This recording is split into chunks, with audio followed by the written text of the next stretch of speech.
Bonjour les filles, donc bienvenue à la maison autour d'un petit café pour discuter aujourd'hui d'ambition, de culture et d'humilité.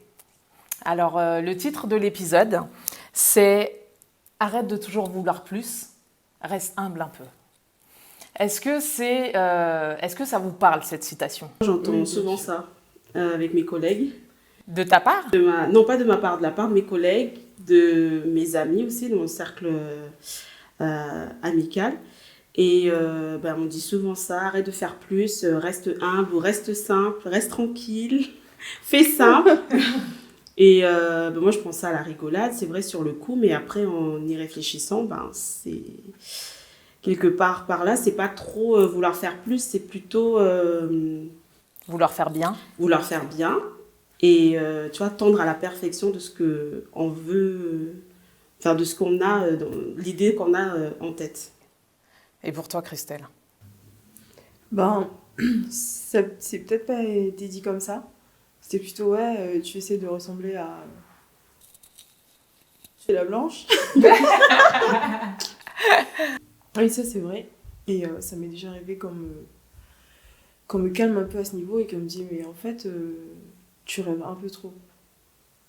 Et ce que je réponds à chaque fois, c'est, mais elle est où ta limite en fait ? Ouais. Pour moi, ma limite, c'est le ciel. Dans le sens où, en fait, je me pose pas de limite en fait dans mes ambitions. Pour moi, peut-être c'est par rapport à notre ethnie, le fait qu'on soit des femmes Kanak. La femme Kanak, je pense, pour la société dans laquelle on évolue, c'est celle qui reste à la maison, c'est celle qui est humble, qui est soumise aussi. Et du coup, le fait d'avoir de l'ambition, d'avoir des objectifs un peu plus hauts pour essayer d'exceller dans ce qu'on attend de nous, enfin nous-mêmes, en tant que femme kanak, c'est un peu perçu comme, comme tu disais tout à l'heure, c'est vouloir plus, vouloir aller plus haut, alors que en fait, reste à ta place. Mais voilà, la place, c'est aujourd'hui, oui, faudrait déjà savoir où est notre place. Et puis de là, avec humilité, peut-être se fixer des objectifs pour nous amener un peu plus loin. Et donc, tu parles d'humilité. C'est quoi pour vous l'humilité ? Vous donnez quel sens à l'humilité ? Moi, je l'associe toujours humilité avec respect.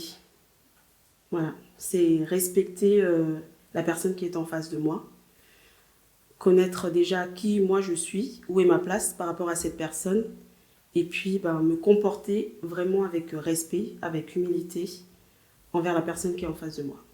Pareil, c'est ta position par rapport à l'autre, connaître tes avantages, les respecter et aussi connaître ses faiblesses aussi, et les respecter aussi. Je pense que c'est important pour pouvoir se situer. En fait, c'est d'avoir cette humilité-là, en fait, intellectuelle, de se dire je suis pas le meilleur, mais je suis pas non plus le dernier, quoi. Et je pense que quand on part dans ce respect de soi, on peut respecter tout le monde, en fait. Ouais, je suis complètement d'accord. Et du coup, donc concrètement, dans la définition que donne le Larousse de l'humilité, l'une des définitions, c'est quelqu'un qui reconnaît ses faiblesses, qui reconnaît ses incompétences parfois, et aussi qui se rabaisse. Donc nous, dans notre culture kanak, on dit toujours on se rabaisse. On utilise ce terme on se rabaisse, qui n'est pas perçu de la même manière par les gens de l'extérieur, par les gens qui sont extérieurs à notre culture. Se rabaisser, c'est quelque chose de vraiment péjoratif. Et donc nous, on n'y accorde absolument pas la même signification. Je pense que au travers de nos coutumes, quand on a toujours pour habitude de introduire en fait nos discours par ça, en fait on se rabaisse et tout, mais c'est pas dans le sens où on se sous-estime ou dans le texte, dans la traduction littéraire en fait du terme, mais c'est plus dans le sens où je prends conscience de qui tu es.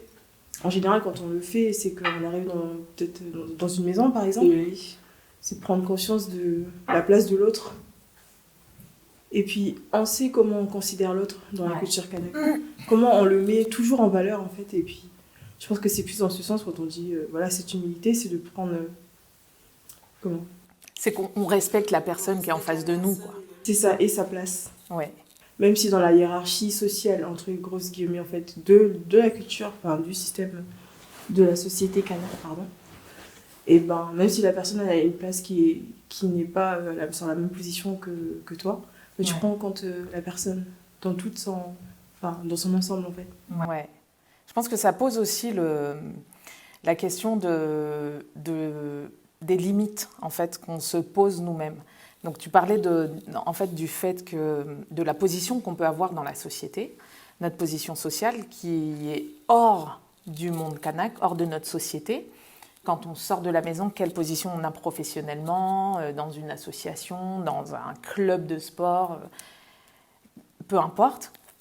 Et que quand on revient et qu'on est dans nos interactions à nous, quand on va par exemple, imaginons, nous, on va chez nos petites sœurs, par exemple.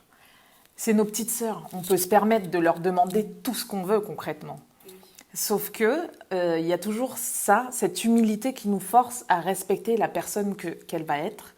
Il y a toujours cette humilité quand on dit on va se rabaisser pour lui dire j'ai de la considération pour toi, tu comptes. Et puis, on te prend dans ton entièreté et on respecte tout ça. Et donc, pour moi, je pense que c'est vraiment c'est tellement une belle qualité, une belle valeur, en fait, qui est véhiculée chez nous et puis qui nous permet de nourrir des liens très positifs entre nous, de toujours laisser la place à l'autre pour s'exprimer et pour être qui il est, peu importe qui nous on est, en fait. Donc, on parle toujours de la société kanak comme une société dont les valeurs sont respect et humilité. Et on ne peut pas s'empêcher de regarder à chaque fois sur les réseaux sociaux, que tout ça est tourné en ridicule. C'est-à-dire que ça finit par être folklorisé. Et voilà, les Kanaks qui sont ces respect et humilité, c'est tellement quelque chose qui est sorti de la bouche de tout le monde que ça finit par avoir à se diluer. Est-ce que pour vous, ça a vraiment encore du sens, ces mots-là? C'est des mots forts, parce que moi, ce sont des valeurs qui m'ont été inculquées par mes parents. Et mon père m'a toujours dit, quand tu veux qu'une personne, elle te respecte, respecte-la en premier, quel que soit son statut. Toi, tu parlais des petites sœurs tout à l'heure. Et chez nous, les gens marient, les petites sœurs, surtout les dernières, c'est le trésor de la famille, c'est le trésor du foyer, parce que c'est la dernière, c'est le petit trésor de la famille, et on prend toujours soin de cette personne-là parce qu'il y a toujours cette valeur qu'on veut faire véhiculer. Oui, pareil. Pour le respect et l'humilité. Bon, on a été bercé, on a été éduqué en fait avec ces valeurs-là. Ouais. C'est la fondation de notre culture. Après, le piège, je pense, c'est de mal l'utiliser. Et souvent, je pense que chez nous, quand on parle de respect, on pense toujours à l'autre avant soi. Et ça peut aussi nous porter défaut, je pense. Certaines fois, en fait, on serait prêt à tout faire pour l'autre. Et quitte à s'oublier un peu et se mettre un peu de côté. Enfin, je pense que c'est un peu le piège. De savoir poser quand même ses limites. Et respecter l'autre, c'est pas non plus... sur le côté abusif aussi de l'aspect. Je pense que ça, c'est pas que culturel, mais je pense que c'est au niveau des personnes. Chacun. Ouais. L'humilité, la frontière, il faut pas non plus se sous-estimer. Je pense que le côté se rabaisser, en fait... Oui. En fait, il y a quelques nuances et je pense que des fois on est trop justement dans le rabaisser plus que dans l'humilité. L'humilité, c'est prendre conscience aussi de ses forces et ses faiblesses. Et souvent, on est plus... c'est limite, on met plus nos faiblesses en avant. Ouais. Oui. Et on se conforte dedans. On se conforte dedans. Ouais. À se dire, ouais, mais de toute façon... On finit par se convaincre. On finit par se convaincre que, oui, mais nous, on va passer après, mais c'est normal et tout, parce que c'est le respect. Ouais. En fait, le respect, pas à toutes les sauces, quoi. Je pense que c'est important de bien recadrer, de reposer. De doser. Oui, c'est ça. Voilà. moi, ça me fait penser, bah voilà, dans mon expérience professionnelle, je vois tellement d'élèves qui ont peur, en fait, qui n'osent pas montrer leur force, qui n'osent pas montrer leur qualité en termes de compétences. Vous voyez? Et du coup, c'est parce que aussi, bah voilà, chez nous, faut pas que la tête dépasse, quoi. Il faut que toutes les têtes soient au même endroit. Je pense que je te rejoins, Christelle, hein. Tu vois, quand tu dis que il faut savoir où sont les limites. Il faut pas qu'on s'auto-sabote, en fait. C'est de l'auto-sabotage, finalement. Il faut juste qu'on se dise, OK, voilà où sont mes compétences, où sont mes incompétences. Et à partir de là, on les utilise pour avancer. En restant toujours fidèle à soi-même. Là, on a l'emploi local. Si l'emploi local existe, c'est bien parce que on emploie en général beaucoup plus les personnes venues de l'Hexagone qu'autre chose. Pourtant, la compétence est là, tu vois. La compétence est là. Est-ce que l'humilité nous empêche de montrer qui nous sommes ? Est-ce que l'humilité nous fait nous conforter nous-mêmes dans la position de en reste en bas ? On développe un complexe d'infériorité et on finit par admirer les gens qui viennent de l'extérieur et à se dire « eux, ils valent plus que nous ». Vous voyez ce que je veux dire ? Moi, pour ma part, en tant que femme kanak, quand on m'a élevée, ce n'est pas seulement ma mère et mon père qui m'ont élevée, ce sont mes tantes, mes petites mamans, les petites mamans que j'appelle les sœurs de ma maman, mes grands-mères qui m'ont élevée, m'ont inculqué voilà, le respect, l'humilité. Et dans tout ça, toutes mes mamans, elles m'ont dit voilà, l'humilité, le respect, mais le seul qui m'a dit que, voilà, qui m'a amené à avoir des objectifs dans la vie, aller plus haut, sans bafouer ma culture kanak, c'est mon père. Il m'a toujours dit, il m'a toujours raconté son passé, comment il a vécu son passé, et enfin, c'est juste pour dire que voilà, quand mon père m'a eu, il m'a eu quand il avait 46 ans. Et du coup, il préparait sa retraite. Et pour lui, ben voilà, 46 ans, 50, 60 ans, il préparait en fait, quelque part par là, en prenant du recul, il préparait son départ. Et comme j'étais la petite dernière, et comme il n'a pas eu de fils, du coup, il n'a que des filles. Et chez nous, la protection pour une femme kanak, eh ben, c'est toujours l'homme. L'homme qui va protéger la femme dans le monde kanak, eh ben, elle ne peut pas se protéger elle-même. Et du coup, mon père, il me disait toujours, j'ai pas de garçon, donc si demain je meurs, il faut que tu aies une vie, il faut que tu sois stable. Donc, je t'encourage à aller plus loin dans tes études. Et après tes études, avoir un CDI, avoir un travail, une maison, achète une maison. Et là, je serai tranquille. Pour moi, c'est ça, une vie stable pour toi. Mais moi, je ne comprenais pas à l'époque, tu vois, je voulais vivre voilà, la vie de folie, profiter de ma jeunesse. Et non, lui, il était vraiment strict dans mon éducation. Et c'est lui qui m'a emmenée, en fait, à avoir cette ambition, voilà, t'as un objectif, va plus loin que papa, va plus loin que maman. Nous, on se sacrifie. Là, actuellement, je me sacrifie, je me lève à 4h du matin, je finis mon boulot à 20h. Maman, pareil, 4h du matin, 20h, elle rentre à la maison. Nous, on se sacrifie pour que tu aies un avenir, pour payer tes études, que tu aies un avenir. Pourquoi ? Parce qu'on ne veut pas que si demain on part, eh ben, tu te retrouves seule et dépendante de ton mari. Parce que là aussi, la femme kanak, eh ben, on l'élève pour être une épouse et une maman. Vous voyez, enfin, moi, c'est ce que j'ai ressenti dans mon éducation. On m'a toujours dit, oui, plus tard, quand tu vas être mariée, quand tu auras des enfants. On m'a jamais dit, voilà, fais tes études pour aller plus loin, pour avoir un travail et être indépendante. La seule personne qui m'a dit ça, c'est un homme, c'est mon père. Et je dis toujours que mon père, il m'a toujours éduquée pour pas que je sois une princesse ou, tu vois. Il m'a toujours éduquée pour que je sois une guerrière. Il m'a toujours dit, je veux que quand je partirai, tu sois stable, indépendante et que tu ne dépendes de personne. Attention, Paï, je te dis d'aller plus loin, d'être ambitieuse, mais surtout ne bafoue pas ta culture kanak, les valeurs qu'on t'a inculquées. C'est ton père qui t'a fait dépasser tout ça. C'est fou parce que c'est la figure de l'éducation. Donc, enfin après, c'est vrai que nous, on a le père qui est la figure de l'éducation en termes d'autorité. Mais la mère, C'est la référente. oui, ça c'est la référente. Ouais, voilà, c'est ça. C'est ça. Clairement. Et donc moi, du coup, ça a été mes deux parents. Donc ma mère, elle m'a vraiment poussée à être indépendante financièrement. Donc c'est vraiment... alors elle a pensé à tout, donc oui, voilà. Elle a tout Oui, préparé. si demain ton mari te largue, ben, tu peux gérer un foyer, quoi. Purée, mais c'est Ouais. clair, mais Donc, moi c'est exactement ça. en Si gros, demain c'est ton ça. mari te largue Ouais. et tout, bah toi tu pourras gérer ton foyer et tout. Ah oui. Mais c'est trop. C'est trop enfin, on sent qu'il n'y a pas du traumatisme, mais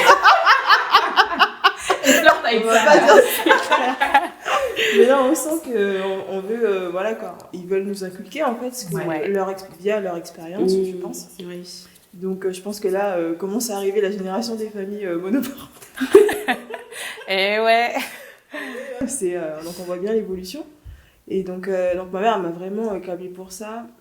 Et pour dire comme exemple, elle me déposait à la maternelle tous les matins. Elle me disait tu travailles bien à l'école et tout, passe une bonne journée, travaille bien à l'école et oublie pas. Parce que tu sais, maman elle peut partir là, et puis faire un accident et mourir là-bas. C'est un peu trash, mais Elle t'a déjà préparé au pire, tu vois. Préparé, mais c'est clair. Ah ouais. elle dit ouais, je peux mourir demain, mais voilà, en fait elle m'a conditionnée. Elle me dit là tu vas faire tes études et tout, et un jour tu iras en France, un jour tu iras en France. Et elle me répétait ça tous les jours. Ils élèvent pas, ils élèvent des guerrières, quoi. Eux, ils nous ont élevés pour dire, toi, tu vas réussir, et puis tu compteras sur personne. Alors, c'était vraiment ça, tu compteras sur personne. Et le truc, c'est, comme tu dis aussi pour ta mère, ma mère, c'était pareil. C'était vraiment, ne compte sur personne, tout ça.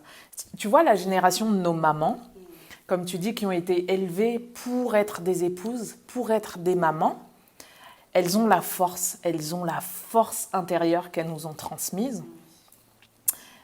Et dans la condition, tu vois, dans leur contexte, le contexte dans lequel elles ont vécu, la condition dans laquelle elles ont été, elles ont la vision, tu vois, plus large en termes de temps, la vision plus large de l'évolution, du recul sur leur situation à elles et les choses qu'elles ne veulent pas que nous, on reproduise. Tu vois ? Et toute la force, elle est là-dedans, dans se dire, toi, tu vas réussir, toi, tu ne vas pas compter sur un homme, et toi, tu vas être maître de ton destin. C'est la liberté en fait qu'elle nous... C'est clair. Elle nous conditionne en fait à être indépendante pour avoir une certaine liberté. Ouais. Finalement, voilà, c'est de ne pas être conditionné par le revenu de ton époux. Ton conjoint, ouais. Ou voilà quoi. Et finalement, en fait, elles avaient raison. Et je pense que c'est là où elle est la force de la femme. Ouais. C'est cette faculté en fait à avoir une perception de vie qui va de ce côté visionnaire. Mais ça, c'est le côté maman, je pense, qui fait ça. Et c'est la force de la femme. Et je pense que c'est ça qui fait vraiment la complémentarité avec l'homme dans l'éducation. Où l'homme, il est vraiment dans l'instant T, en fait. Il est vraiment dans l'instant présent. Ouais. Où là, oui, t'es une guerrière maintenant et tout. Ouais. Et là, t'as la maman qui vient compléter avec sa vision. Moi, par exemple, mon père, lui, il m'a parlé du complexe d'infériorité. Pareil, lui, lui, il est vraiment dans la santé. Et en fait, on était sur les baies, là, en train de prendre l'apéro. Et puis, il me dit... et en fait, on voit un blanc qui passe, et puis il me dit... c'est quoi la différence entre lui et toi ? Ouais, je sais pas. Et puis moi, tout de suite, j'étais... il doit sûrement être meilleur que moi, il était bien sapé, on était dans les quartiers sud, donc il doit avoir de l'argent, je pense qu'il doit avoir une bonne situation. Ah oui, mais tu penses que c'est parce qu'il a quoi de plus que toi ? Je dis, je pense qu'il doit être plus intelligent et tout, et en fait, c'était automatique de dire ça, en fait. Ouais. De dire, en fait, il est sûrement mieux que moi. Sur tous les aspects, c'est-à-dire financièrement, mentalement, physiquement, voilà quoi. Et il me dit, justement, c'est là où tu te trompes. Il dit, on a une maladie, et notre maladie, c'est le complexe d'infériorité. Il n'y a aucune différence entre lui et toi. Ouais. La seule différence, je pense, c'est sa manière d'appréhender les choses. C'est sa rigueur peut-être dans le travail, c'est tout. En fait, ce sont des qualités que tu peux avoir, en fait. Donc, il n'y a aucune différence entre lui et toi. Mais au contraire, c'est tellement enrichissant, tu vois, d'avoir des échanges comme ça.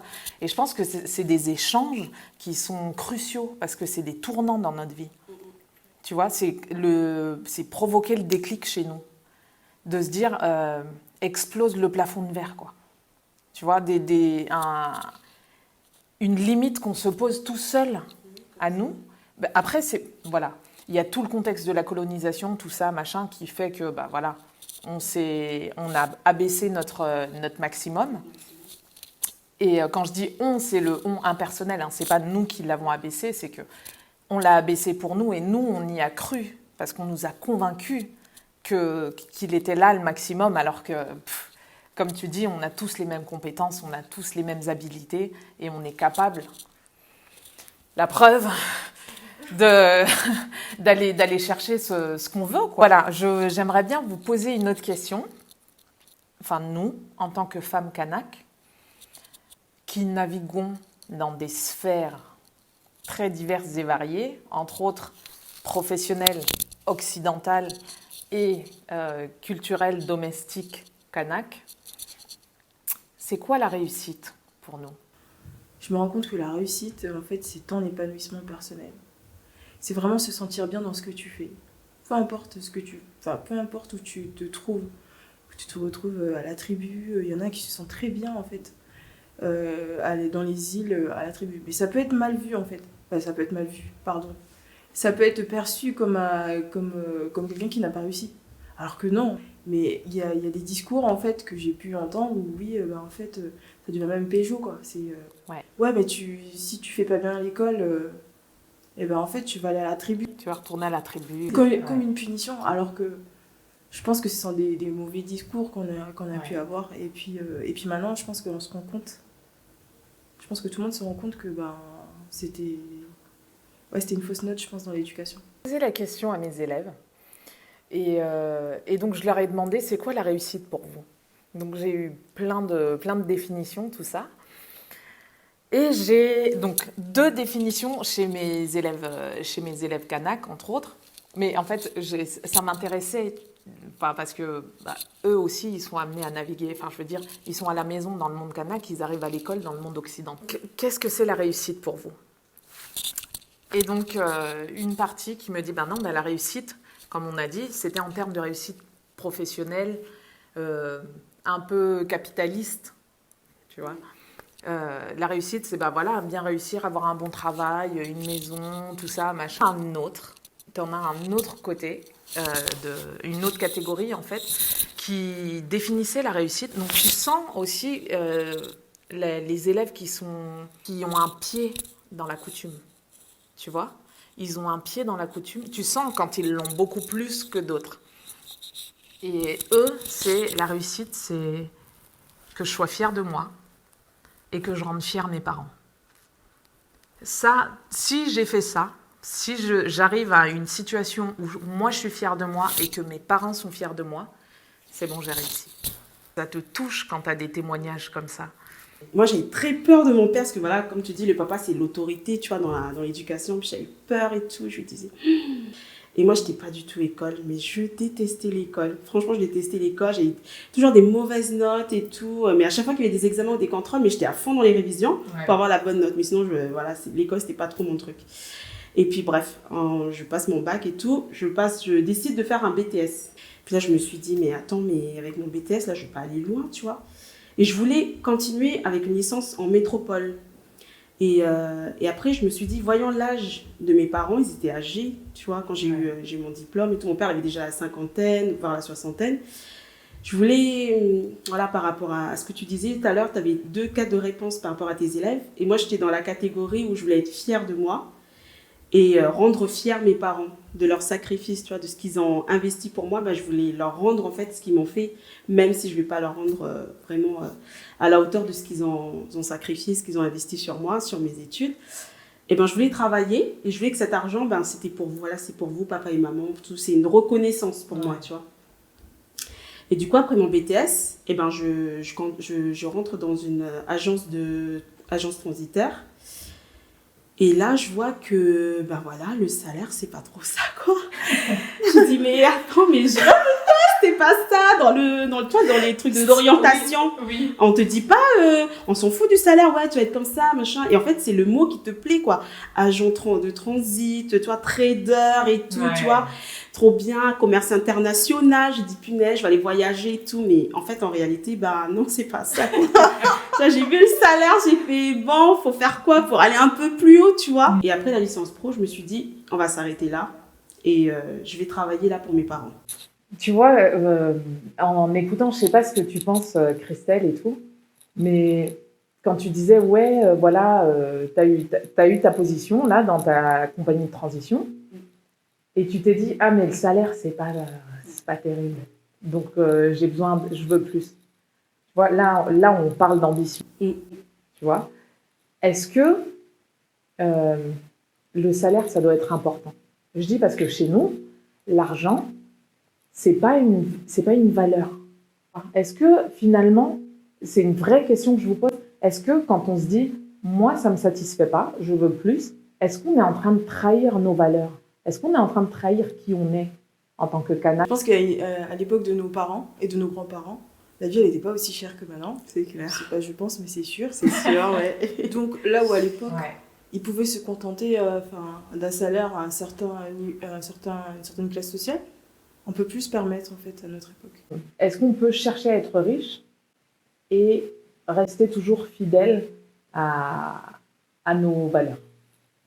Je pense que c'est compliqué. Hein. C'est clair. Non, mais moi, je crois qu'il y a une demi-mesure, tu vois. Ouais. Enfin, il faut mesurer, quoi.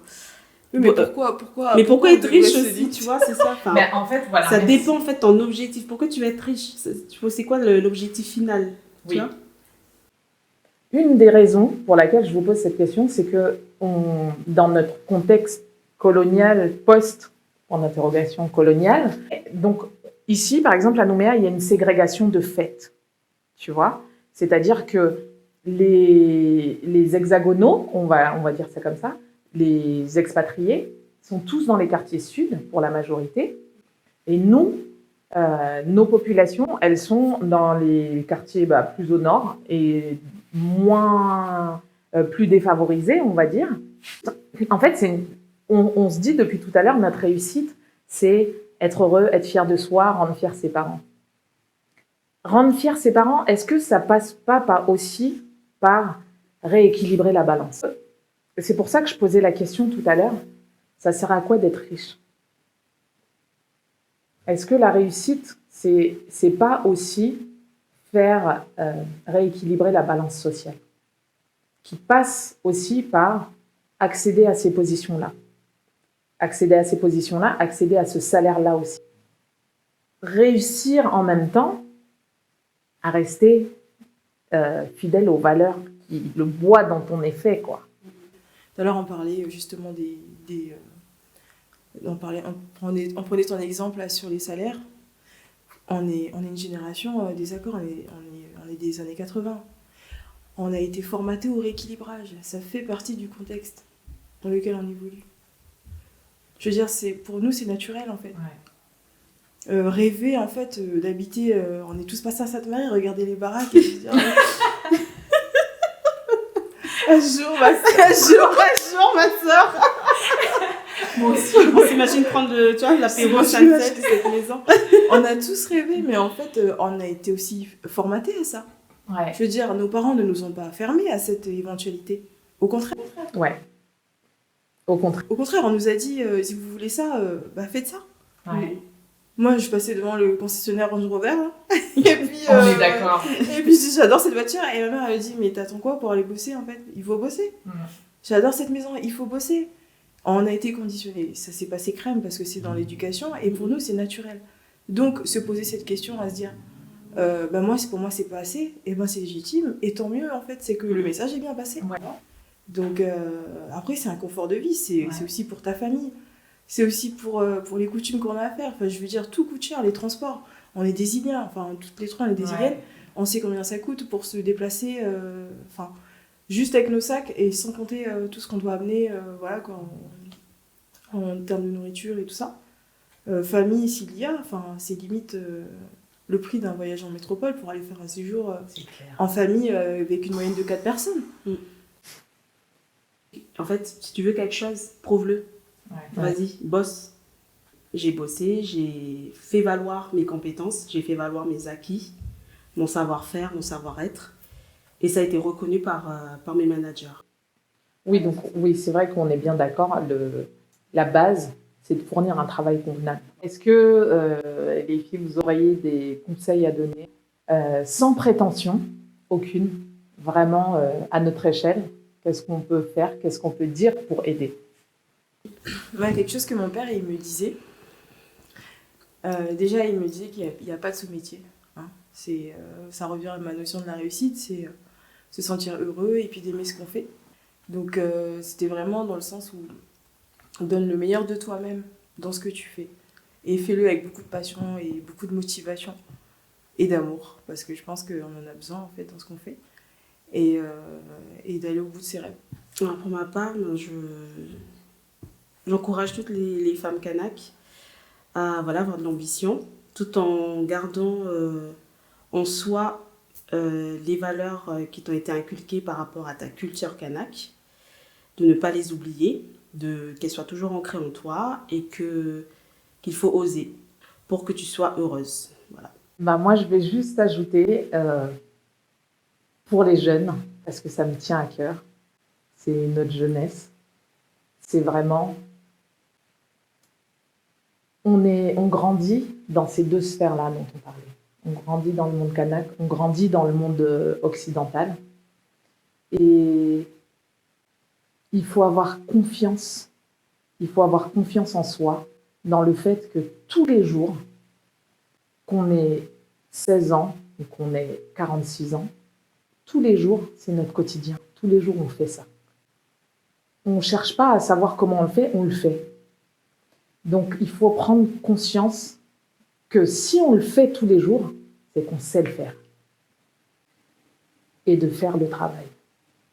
De ne pas avoir peur de faire le travail pour être complet, pour être compétent dans le domaine qu'on aime.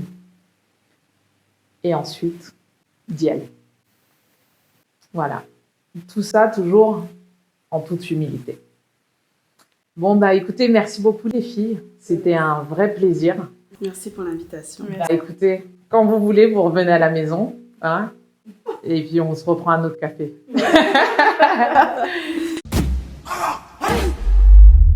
Je suis une femme kanak, originaire de Djehou. Ma maman est originaire de l'île d'Iaï, du clan Mandji, famille Mandji. Moi, je suis originaire du district de Lossi, la tribu de Dodi Beikasho. Je suis du clan Namesh, de la famille Shedo. Et je m'appelle Christelle Esseta Shedo.